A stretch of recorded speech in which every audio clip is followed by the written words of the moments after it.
Hello and welcome to this week's Hippie Hyena. This week we're going to take a look at Coach Red Pill again because a video of his came up on my feed. Even though it's an old one, I watched a bit of it and I thought it was kind of interesting what he was saying, and it kind of resonated with a discussion I've been having with a right-winger on a forum. So it's obviously the sort of thought process that it's still very prevalent on the right, even though this video was made quite a while ago. So this video is entitled How to Deal with Leftists, or How to Handle Leftists. Let's jump in and see what he has to say, shall we? This video isn't about how to handle leftists in an argument.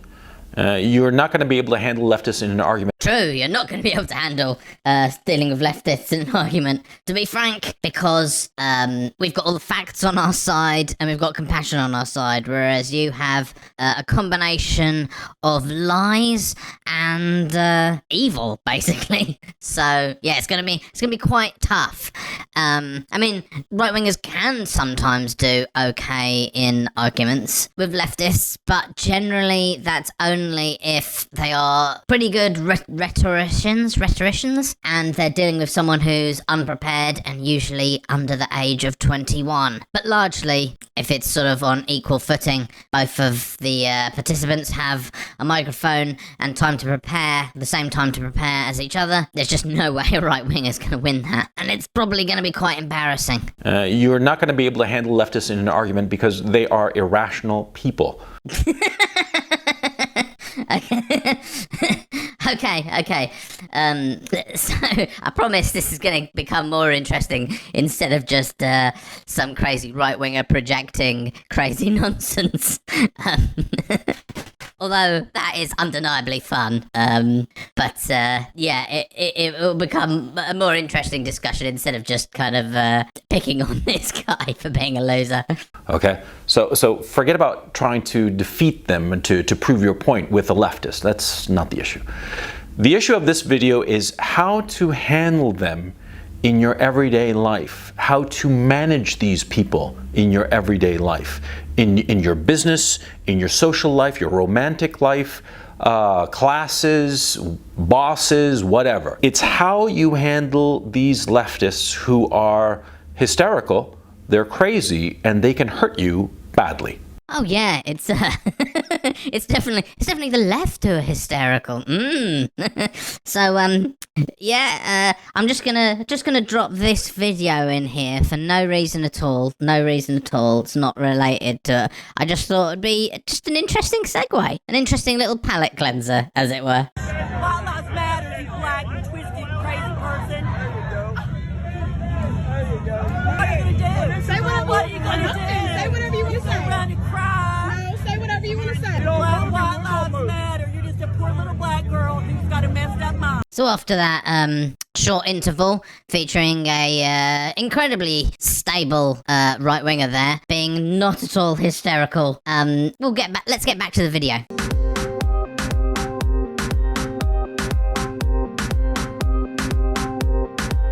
The TLDW of this video is very simple. You handle leftists by avoiding them, and if you cannot avoid them, then you try to minimize your interaction with them and at the same time try to dodge and weave about politics. Now, there's a very good reason that he's suggesting this as a tactic. It's because the right wing sort of operates in a very similar way to a cult.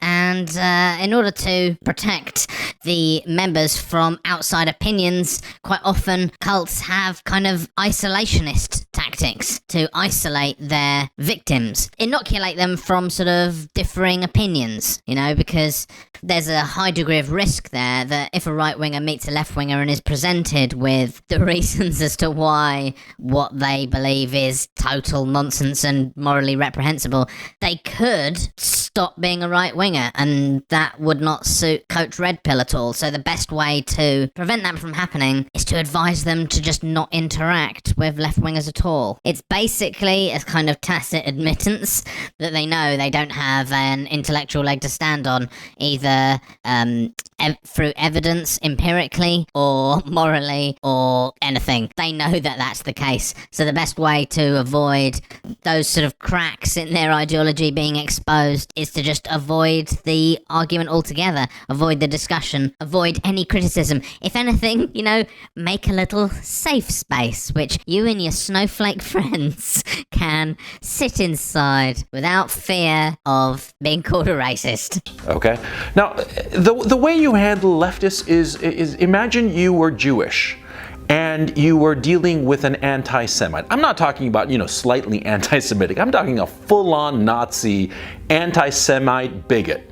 Oh, that is a bit of a dodgy analogy there. A bit of a dodgy and really quite offensive analogy. These people, they're so unbelievably fragile. They're so weak and snowflakey that they in their minds, even though they're like at the top of the societal pile, usually white, wealthy, property owners, that kind of stuff, even though they're at the top of the pile, they still view any degree of mild criticism as analogous to the persecution of the Jews during the Holocaust. It's absolutely staggering. Quite apart from the fact that it's kind of like a form of Holocaust denial, really. It's at least, at bare minimum, sort of downplaying the plight of the Jews during the Holocaust. Incredible. I wonder if any part of him, when he's about to make a sort of comparison like that, thinks, oh, do you think maybe I shouldn't do that because it basically makes me seem really, really bad and maybe a bit racist? No, I think I'll go ahead. I think I'll just go ahead. It's probably fine. Do you think he has those sorts of doubts? Or do you think he just plows through without any sort of thought behind it at all? It's hard to tell. How would you handle such a person if you were Jewish? Well, you'd avoid them. And if you couldn't avoid them, you'd try to smile and bob and weave and try to get as far away from them as possible, as quickly as possible, right? No, you wouldn't. You'd probably be killed by them because they're literal Nazis during the Third Reich who were generally killing Jews. The Jews couldn't just smile and just walk away. And that's partially why this is a super offensive analogy. Same exact thing. Exactly the same. Leftists are the bigoted anti-Semites of the modern world. Are you sure that's what you're saying? Because I kind of think that the bigoted anti-Semites are the bigoted anti-Semites of the modern world, because they still exist. I mean, you've done things in this video that have been pretty anti-Semitic adjacent, let's say. Like downplaying the Holocaust. That's a bit dodge. Sort of saying the Jews could have just smiled and walked away when the Nazis were persecuting them. It's pretty anti-Semitic in a way. At least it could definitely be interpreted that way. It's at bare minimum extremely irresponsible language. And, I don't know if he's forgotten there was the Unite the Right rally, and a lot of Trump supporters like Sieg Heiling and stuff, and waving Nazi flags and things like that. Like, I kind of feel like the Nazis that we currently have are the Nazis of the modern world. People on your side, not the left. This is a sort of bizarre doublethink that they try and do. The people fighting Nazis are nuts. Like, it doesn't make any sense. It's gibberish. It's like saying, well, you know who the real Thanos is? It's the Avengers who are trying to stop Thanos because they are stopping Thanos from doing... Now, insofar as, how did this happen? Well, it's a little history is needed. When I was growing up, leftists were simply people who espoused a different set of policy options to making a better society. When I was growing up in the 70s, I remember my parents having conversations with people of different political stripes, including leftists, and they would listen. They would listen to your points of view, and they would disagree, and they would give their rational reasons. And there was a common element, or let me phrase it, a common goal. And the common goal was to make a better society. Yes, but the right has completely abandoned that. Completely abandoned that in every way. The right doesn't want to make a better society. The right wants to make a worse society. They want to make a society where the government is dictating who can love who can sleep with who. They're trying to sort of destroy every human right that we have. They're trying to impoverish people. They're trying to allow sickness and climate catastrophe to run rampant and destroy us all. I mean, you have right-wingers literally calling for a military coup in the United States to install a fascist dictatorship. This is not about making the world a better place. They really, really, really want to make it much, much worse. But sort of like in the 90s, in the early 90s, I happened to see it, to tell you the truth. I saw it, in college, that leftists started to feel that their political affiliation was not just simply an issue of better policies that would improve the lives of everybody in our democracy. No. They started thinking that leftism was a moral imperative. And this is the part, I know it's taken a long time to get here, but I found so fascinating, such a weird and interesting perspective on politics. Of course it's a moral imperative. Of course it is. There's no way of separating politics from morality. Like, morality and ethics is theoretical. Politics is the praxis of that ethical theorizing. It's like, you know what's good and bad, and so you want to make society good, and you do that through politics. Like, politics is just like doing stuff, and morality is like thinking about doing stuff. But what is so interesting to me about this is that from a right-wing perspective, morality and ethics and politics are two entirely separate entities, which is just really, really bizarre. It's really bizarre, but it does make a lot of sense of like why they make their political choices and stuff. Like, they see it as like they're doing the moralizing and ethical discussion over here, but then what they're actually doing is separate from what's ethical and moral, and you shouldn't have an ethical or moral criticism of their actions. Like, so bizarre. But like, if this really is the case, and this is the way that he and other people on the right see it, and it's not just something they're saying in bad faith to try and justify admittedly immoral political actions, it really does sort of make some degree of sense of it. This is perhaps part of the fundamental error, the fundamental rational error that right-wingers are making. And I think it's something that they talk about a bunch, but in sort of different language.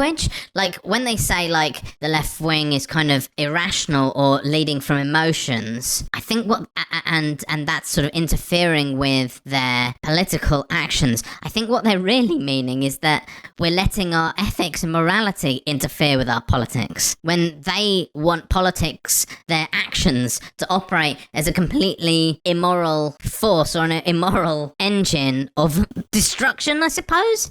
And they don't want, and they see any form of like, think people saying like, maybe this is a bit morally wrong, like enslaving thousands of people to wage slavery and sometimes literal slavery to prop up the bank balances of like 1% of the population. Maybe this is a bit ethically wrong. They see that criticism as like, don't mix the two. Don't mix our actions with our moral theory. Whereas for left-wingers, of course, our ethics and morals are completely intertwined with our politics. There's no way of separating them. We are politically left-wing because we are moral and ethical people. The morals and the ethics come first, and then we figure out how to act on those morals and ethics in the world, and that is what our politics is. And in a way, largely a mistake of the left is that we have been assuming that that's what the right is doing too. We've been assuming that they have some moral and ethical basis that they are then putting forward as policy, but they self-admittedly aren't. They're not doing that. They want to keep ethics and morals completely theoretical and separate from actions. Anyway, I just found this really interesting, a really interesting perspective. I've probably gone on for long enough, wasted a lot of time making fun of him. But yeah, it's something that was really interesting and something that I definitely will think about a lot. Anyway, I hope you enjoyed this and got something out of it. I know I did. Hippie hyena out. Goodbye.